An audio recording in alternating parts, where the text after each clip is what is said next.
Welcome back to my channel Quest for Knowledge. These are the very important 8 marks from various model paper, previous year question papers. Along with that, model paper of this year, preparatory paper of this year is also being added into this. From this, I have taken very important 8 marks. So let's go through with this. So it's a complete package for the toppers actually. So those who will study or go through with all of this, surely they can achieve more than the best, more than 90%.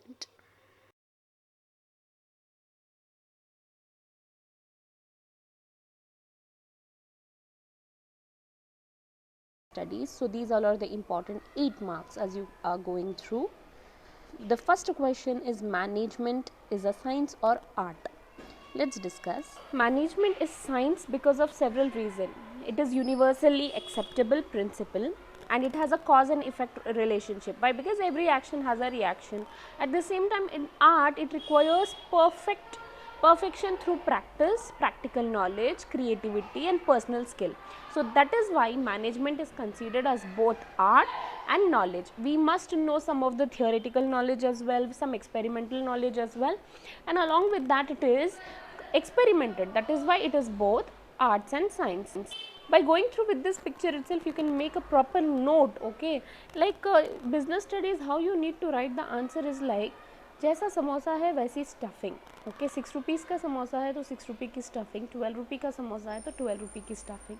Like that you need to do, like that you need to study.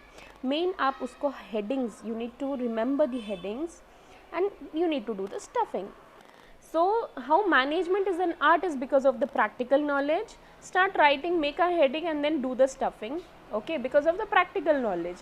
And then personal skill. Everybody should have to pose a certain skill, so then only they will be able to manage it. So management need a certain kind of personal skill.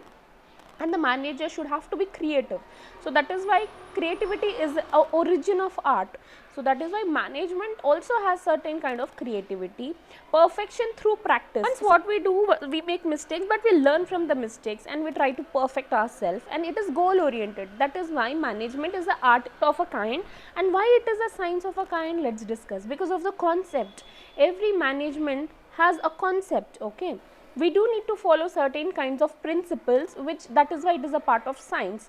And it is theories. We do have a theory and it is observed, it is experimented, and that is why it has the universal applicability. And we need a organized knowledge of everything, and we need to keep on practicing. So that is why it is both art and science. By here you can understand why management is as a science is because of the systematized body of knowledge, where the art is a theoretical knowledge and principle based on observation and experimentation. That is why it is science. Okay, and that is a personalized application, that is comes under the category of art. Science, management as a science because it has universal validity. Okay, and when you go to Japan, China, the way of management might be different, but the principle of management will be same. So management cannot be considered in exact science, but an inexact science. Management is an art is as it satisfy all characteristic of an art, and that is why it is said management is the art of getting things work done through the people. So that is the difference between management as a science and management as a art. And you know now what is the concept, and you can easily write it for 8 marks. Now let's discuss about the formal organization. The second 8 mark question is, describe the formal organization and its advantages. So formal organization means the intentional structure of roles in a formally organized enterprise. Formal organization refer to the structure of well-defined jobs, each bearing a definite measure of authority, responsibility and accountability. So in formal organization, each and every person is assigned with their duty, responsibility, relationship, authority, and as it is being prescribed, directed by the top level management. So formal organization is the inner structure and defined roles which every individual has to follow in a formally organized enterprise. Let's discuss the advantages. So here it is, the advantages is that because of the formal organization, we can have optimum use of the resources. Why? Because every work is properly allotted, supervised, controlled. So we can we can avoid wastages, and there could be an optimum uses of even human resources also and material resources and everything. And secondly, job satisfaction. The way it is formal, people will able to satisfy themselves. And motivating employees, because of the formal organization, the employees will have a good environment, the employees will have good groups or departments to work on, and it will motivate them with the proper rewards and incentives. And facilitating management action. So the way the formal organization is, it facilitates the management to take proper action and to achieve goals, and we will discuss the same advantages in detail. So one is the systematic working. So formal organization structure leads to systematic and smooth functioning of the organization. This is the first. Achievement of organizational objective. Formal organization structure is established to specially to achieve the organizational goals and objectives. No overlapping of work. In formal organization, all the work is properly allotted, divided among the various departments, so there will be no confusion and no duplication or no confusion of work, no overlapping of work. Coordination means it's a structure where various departments work in harmony, and it will lead to a proper chain of command. So formal organization structure clearly defines who need to be responsible to whom. So superior subordinate relationship is maintained properly, so that the work is allotted to them is also properly fulfilled, and it gives more importance to work. After that, delay in action. So the disadvantages of the formal organization is that it takes a lot of time, it is very time consuming, and it ignores the social need of employees. They mostly give importance to work, they ignore the need of an employee. After that, they only give importance on work only. That is a kind of a advantages to one side, and but it's a disadvantage to the other side, that they give only importance to the work but don't understand the human relationships, creativity, talent, etc. So what are the external recruitment sources of the external recruitment? Is first is the media advertisement. Through media, through newspapers, through the magazines, we come to know that the various jobs vacancies are available. Second is employment exchange. So from one branch to another branch, or from one department to another department, they exchange. So that also is possible. From one company to other company, they just exchange. So that is employment exchange. After that, factory gate recruitment. So from the factory, it's a factory gate, means on the spot recruitment. After that, casual callers, okay, through casual calls. And the most important is the campus placement, that after the immediate college, they select the students, the final year students, and after their exams and final exams, they get immediately they are being available for the jobs. After that, labor contractors, they immediately contact to the contractors for more laborers. And walk-ins, so if you directly walk in for interview, that is also possible.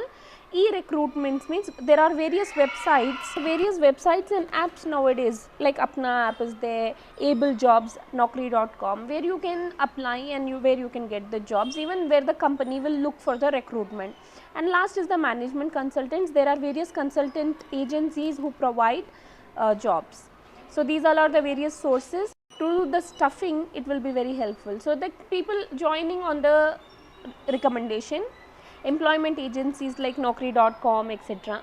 Advertising, through advertisement, and through direct campus selections, and contractors, and trying to hire unskilled labor and giving them training for the works like that, and going through with the list of applications, and going through with temporary workers as well. So what are all the things you need to remember is that direct recruitment, casual callers, advertisement, employment exchange, placement agencies and management consultant, okay, and campus recruitment, recommendation of employees, labor contractors, advertising on television, web publishing, etc. So these are the external sources of recruitment, and only you need to write the headings and you need to write the stuffings. Only if you understood the concept you can easily write. After that, what is directing? Directing is a process of instructing, guiding, counseling, motivating, leading and inspiring people in the organization to achieve its objective. So this is what you need to write. Okay, directing, it's not only involves about orders and instruction by a superior to the subordinate, but also it takes like supervision, motivation, leadership, communication, and they lead the people towards the organizational goal achievement, and it is continuous managerial process throughout the life of organization. So what are the principles of direction? So the principles of direction is that there should be harmony of objective. Every people, every individual should be working towards the same goal. Okay, and there should be maximum contribution. So it is a teamwork, so everyone should have to contribute. So this is the maximum, there should be maximum contribution, and there should be unity of command. Like there should be no confusion, they should have to work towards one goal and one command. They have to, all the subordinates should agree with one command. After that, the principle of directing is to supervise, to control the employee, to supervise them and to do the effective leadership. So the director, the manager should have to be a proper leader as well, and they have to motivate. The employees have to be motivated by the director, that is by giving them proper direction by the employer or the manager. And apart from that, follow through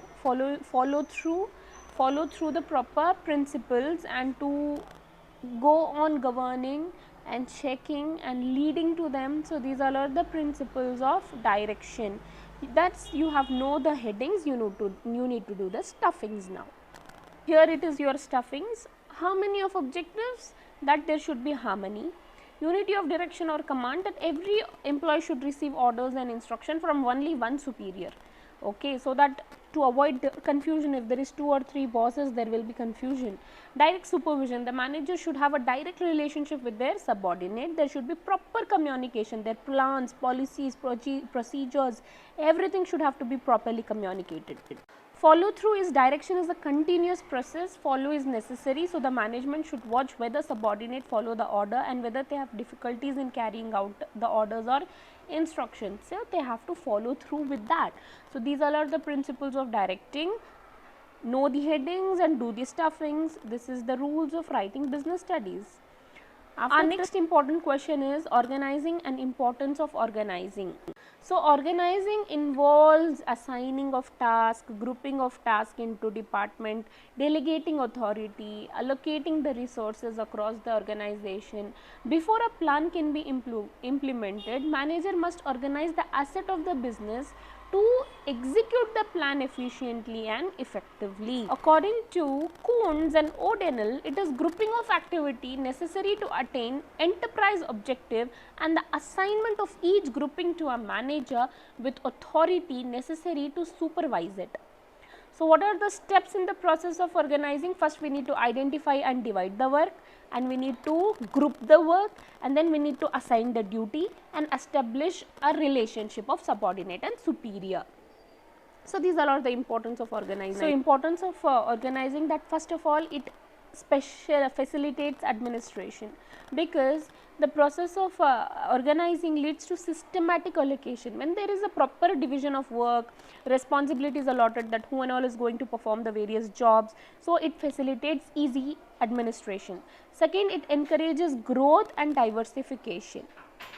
Okay, why? Because every people know the clarity of their working relationship, so it encourages a growth also, and after growth they can diverse into more better things. So when everything and everybody is properly organized and work is divided, tasks are properly assigned, so they can use the proper technology. So there is the optimum use of technology, optimum use of resources, no wastages.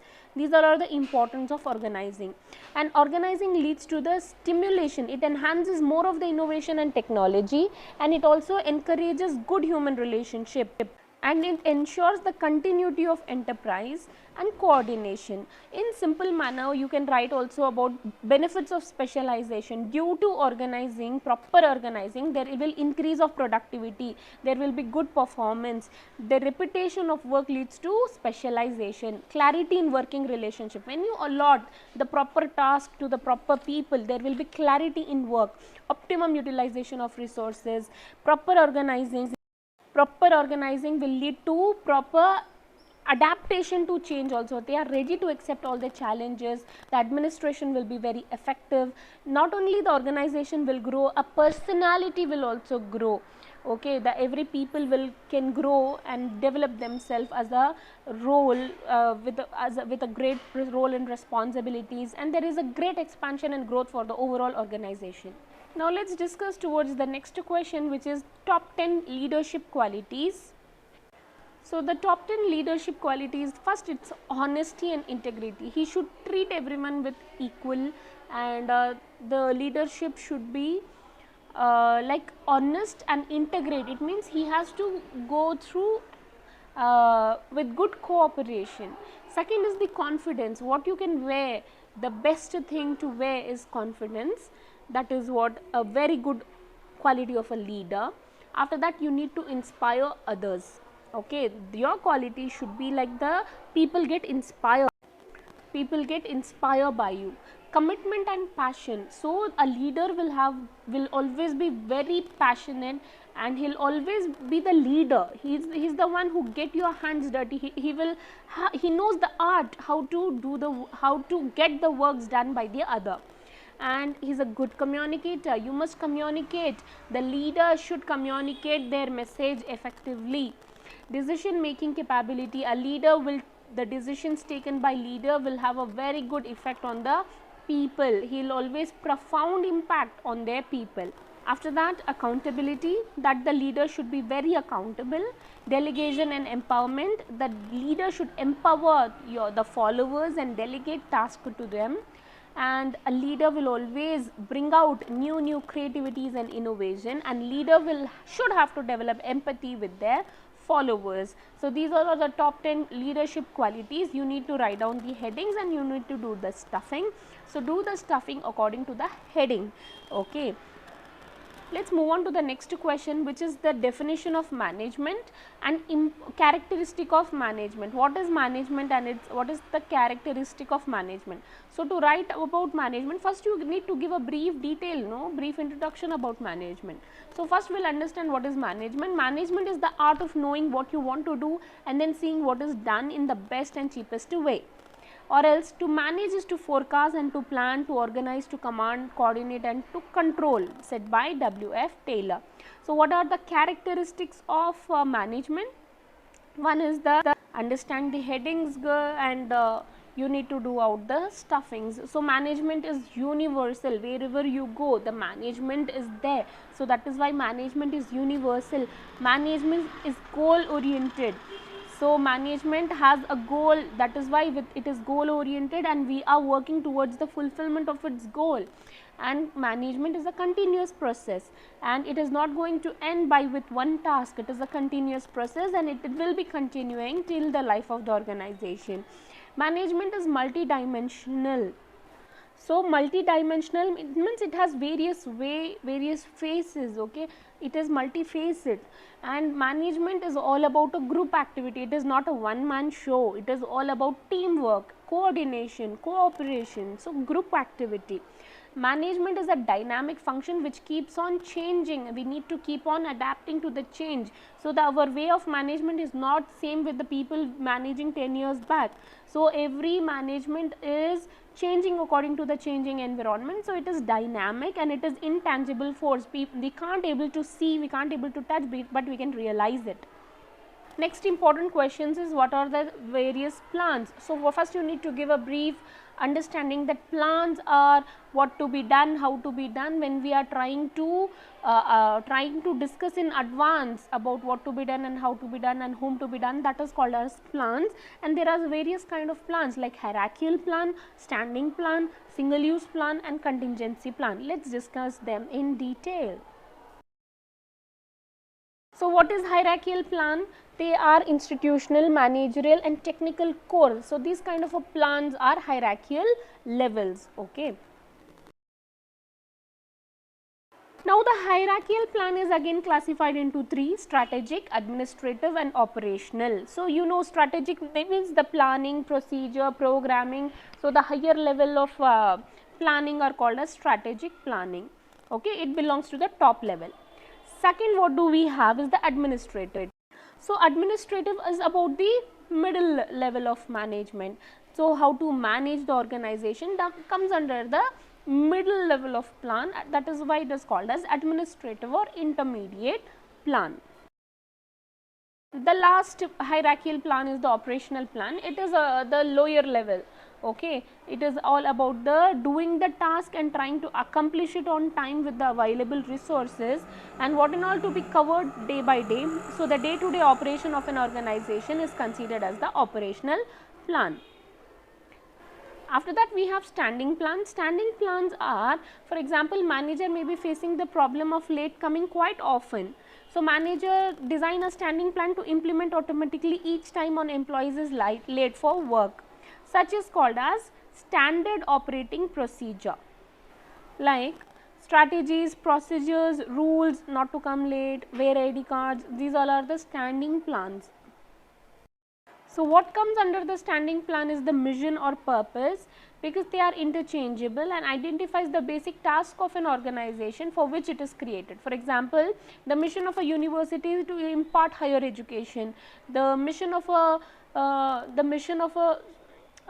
any companies to work together and grow together. So these are the missions. So this comes under the standing plans. Under standing plans we have strategies also. Strategies are broad based standing plan which helps the determination of the long term objective of enterprise. Policies are most standing plans like guidelines for repetitive actions. After that we have policies. So policy also comes under the standing plans. Okay, like what are all the limits, okay, which decisions to be made, what are all the limits to be followed, how to contribute, what is our objective, and these are all the policies comes under the standing plan. And after that we have rules, what to follow, no smoking zone.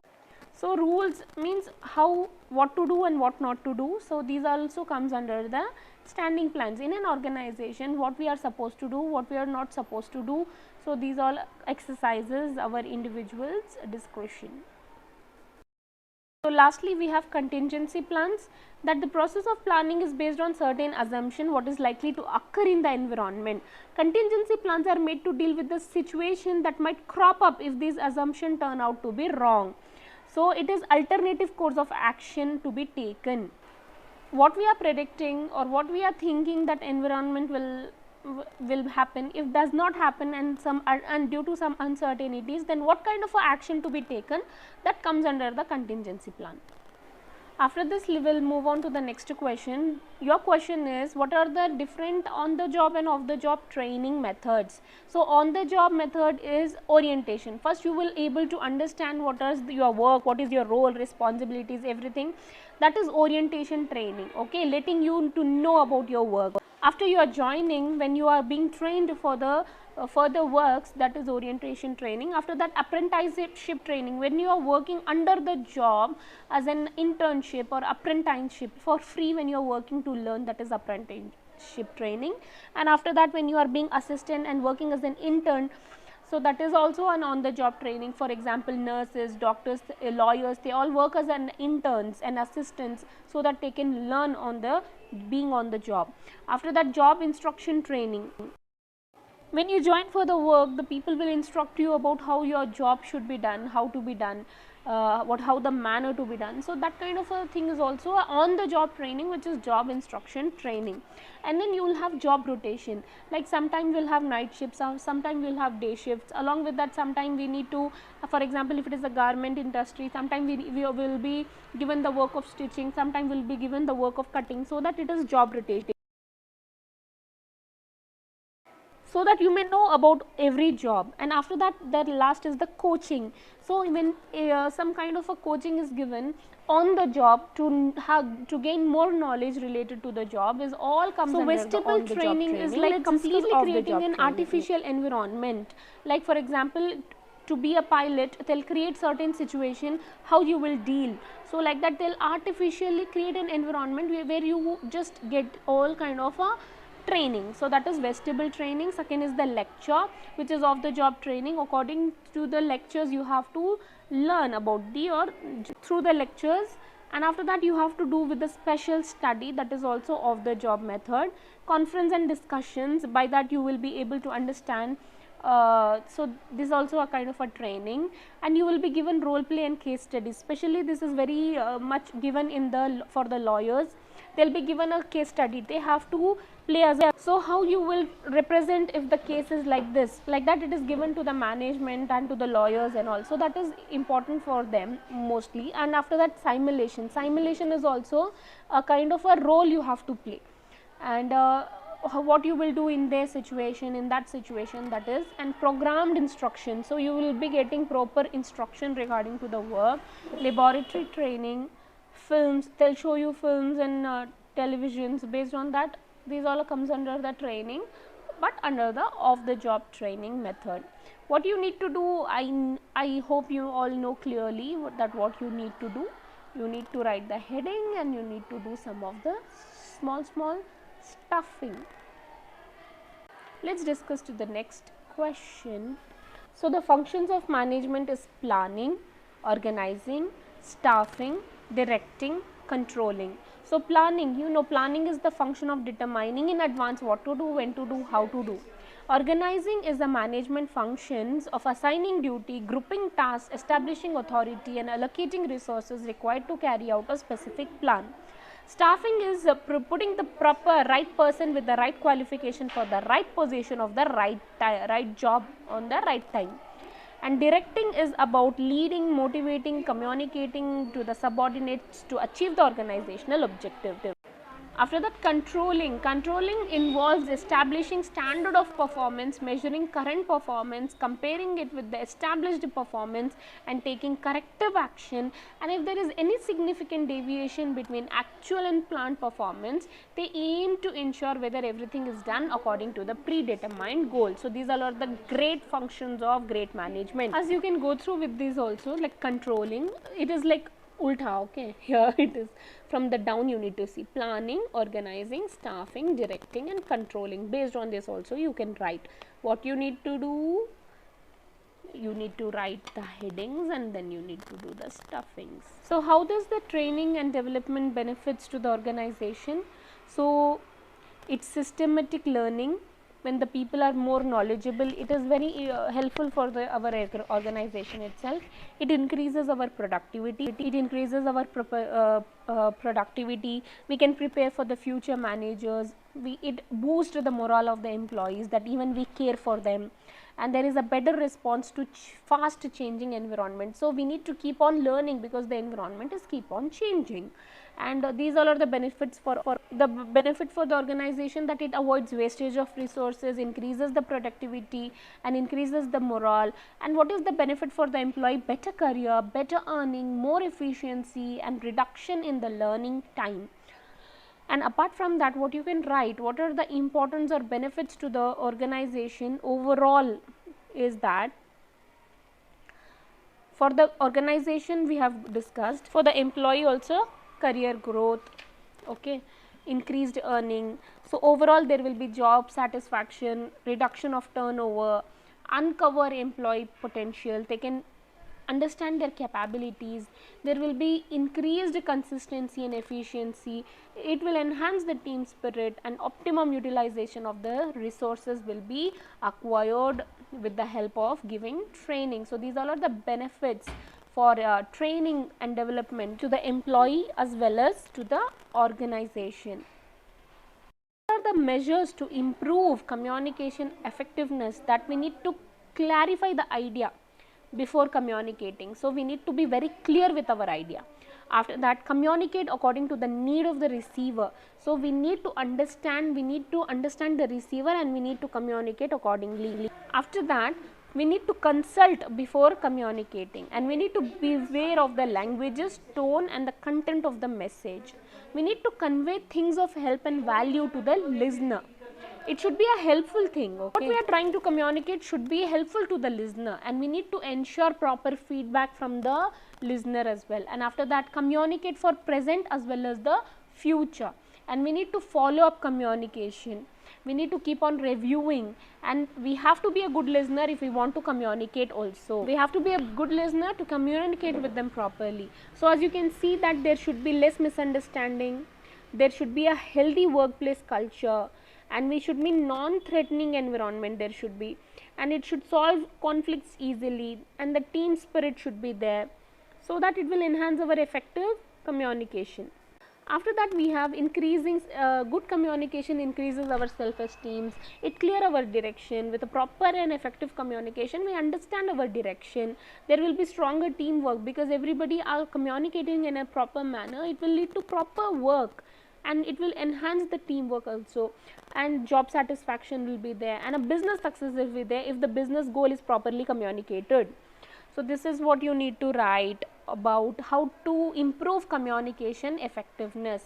So this is all the thing that you have to keep it real, be timely, okay, and focus on consistency, properly tailor your message, and give importance to it, and encourage feedback. And the most important 8 mark is business environment dimension. So as you know, first is the economic environment, okay, and second is the technological environment, third is the social environment, fourth is the political environment, and fifth is the legal environment. So economic environment describes forces which have economic impact on business. Social environment describes characteristic of the society. Technological environment about the various technologies which the firms and business operate. Political means the political condition and the nature of the government, it describes about that. Legal means various law, legislations and all. So you may go through with this also for your immediate reference. If you write about a very short note about it also, it's fair enough. And let's move on to the next question, which is about supervision. How does a manager need to supervise? So here it is that the supervisor has to keep on reviewing the performance. So he has to check out quarterly the performance review, annual performance, setting annual goals, creating professional development plans, and regular communication. So regular discussing the projects, work lead, and identifying and solving problems, appreciating and developing feedback, and coaching and supporting should come under regular communication. And expectation setting means new staff orientation, setting annual goals, creating professional development plans, reviewing and revising the work plans, delegating, assigning project. These all are the various work or roles of a supervisor, and roles and responsibilities of a supervisor on a daily basis and on a short term and long term manner. So here are the roles of a supervisor. Supervisor are responsible for managing a team's progress and maintaining a positive environment. First, he has to manage the workflow. Second, he has to train the new hires. And third is to create and manage team schedules. Fourth is to report to HR and senior management. Fifth is to evaluate the performance and give proper feedback. After that, identify and applying career advancement opportunity, and then he has to help in resolving employee issue and dispute. So these all are the supervisor's responsibilities and roles, and you all know how you need to write it, and just understand if you be a supervisor how you will be performing it. Like imagine and try to give a heading and do the stuffing. The next important question is process of staffing. In that, first of all, we need to plan how many human resources we need. After that, we need to analyze about the job and the nature of the job, and we need to recruit, select, placement, induction, training and development, and then process performance appraisal, compensation and promotion and transfer. If you found this video helpful, do share it with your friends so that even they can study and get pass marks, and that to good marks. And apart from that, share it and do like it, comment your suggestions, and subscribe to my channel, support to my channel, hit the bell icon so that you will get all my latest updates and notifications. Thank you so much for watching.